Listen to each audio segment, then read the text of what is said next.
name is Ms. Krista, and I'm so happy that you can be with us today. I'm sorry it's virtually. I'd love to have you here in person, but I'm glad that we were able to find a way to bring this to you. So for today's session, just a few housekeeping items. All participants should be muted. We have a lot of folks who are joining us on the Zoom today, and we unfortunately will not be able to answer any questions. So please make sure that your microphone is muted. Also, this session is being recorded. And we're going to go ahead and get started. Thanks again for joining us. My name again is Ms. Krista, and we're going to share some information with you today about the important role that pollinators play, why we should be interested in caring for honeybees as well as other pollinators. After we learn about the important role they play, we are going to move on over and you're going to meet some of the high school bee academy kids, and they're going to show you the process of untapping the frames of honey and putting it in the extractor. So you can see that golden, delicious, liquid honey coming out of the extractor. So without further ado, I'd love for you to take a look at these beautiful flowers I have sitting here on the table. These came from the microfarm garden, and I have the flowers here because this is where the whole pollination is going to start. The insects are going to be flying, especially our honeybees, from flower to flower. They're going to collect both pollen and nectar. Nectar they're going to take back to their hives to turn that into honey, but the pollen from the flower is needed to go from one flower to the next, so it can be pollinated. Once that flower is pollinated, it's going to be able to produce a fruit or a seed, and then we'll have more flowers in the future. If that flower isn't pollinated, its life cycle just ends there. We won't have any additional fruits or seeds coming from that plant. So, I'm not sure about you, but I love food. I'd like to share with you what I ate for breakfast this morning. And as I'm sharing it with you, I'd like for you to think, is anything on Ms. Krista's plate, was it pollinated by a honeybee to produce what's on her plate? So here's what I had for breakfast this morning. As you can see, it's getting to be later in the day, so it's not looking the best sitting on my plate right now, but it was very delicious this morning. I had some scrambled eggs, toast with, of course, honey, because it's honey harvest day today. I ate some strawberries, which are one of my favorite fruits. I have to have a nice cup of coffee every morning. So I put my coffee in my little bee mug, and I had some orange juice to drink. So as you're taking in this plate, I want you to think in your head, was anything pollinated by a honeybee? As you're thinking, again, in your head, just make a list of the items you think were pollinated by a honeybee. Do you have a list? Fantastic.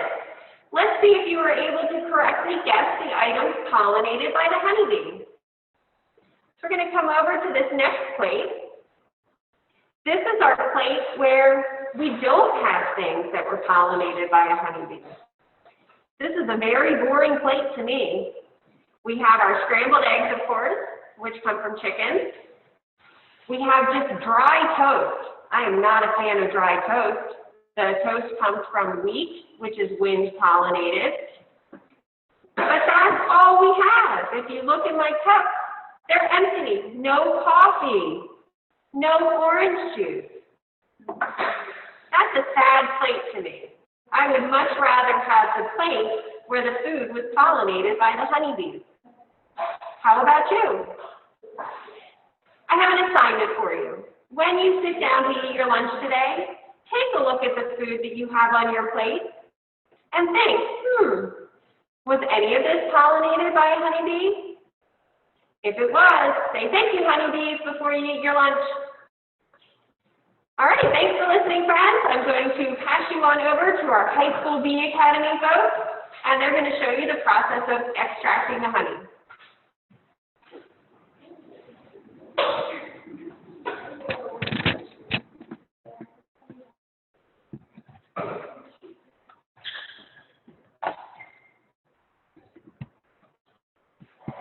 Hi, I'm Julia. I'm in ninth grade, and it's my first year of the academy. My favorite thing about the bees is probably just being out, sun watching them in the day.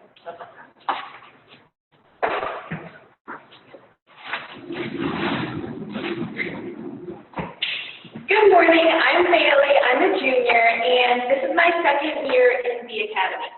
I love just being out with the bees, and I love it so much that I even expanded into my own home, and I definitely learned a lot. So what I'm doing right now is that I am uncapping the honey,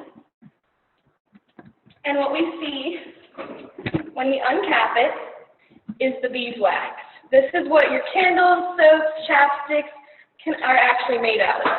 So you can melt that down, clean it, and that is what beeswax is.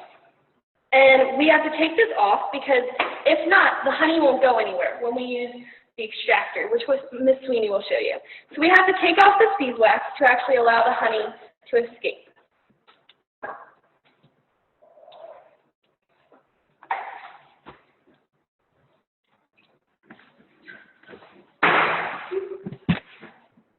Hello, my name is Grace, and I'm going to be showing you the extraction process. So this is a frame all uncapped, and we put it in here.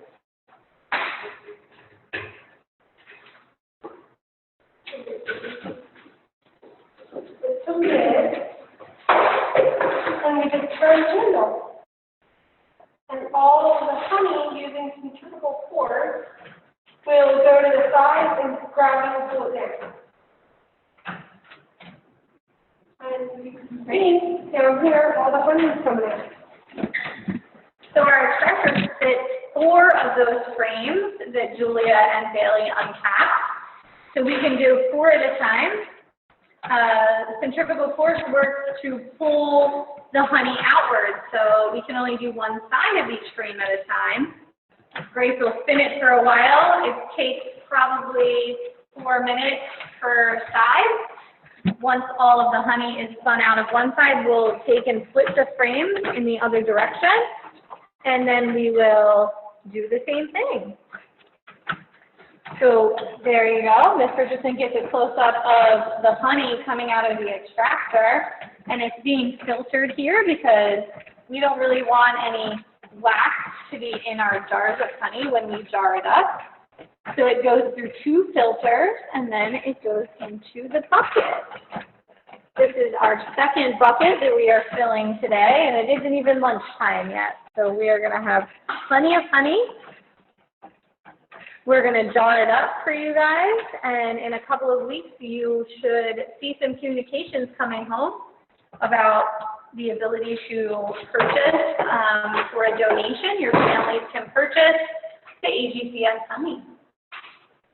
And here Grace can show you how now the outside of this frame, after just a couple of minutes of her spinning the honey, the outside of that frame is empty. So she's going to flip that around to the other side, and we're going to do the whole thing again. Thanks for joining us, guys. I know that was a really quick tour, but we really appreciate it. Thanks, everybody. I hope you enjoyed learning a little bit more about pollinators, seeing how the honey is extracted from the frames that came straight from our apiary. So glad you spent part of your Friday with us today. Remember your assignment when you sit down at lunch. What food do you have on your plate that was pollinated by a honeybee? Make sure you say thank you. Have a great Friday, everyone. Bye.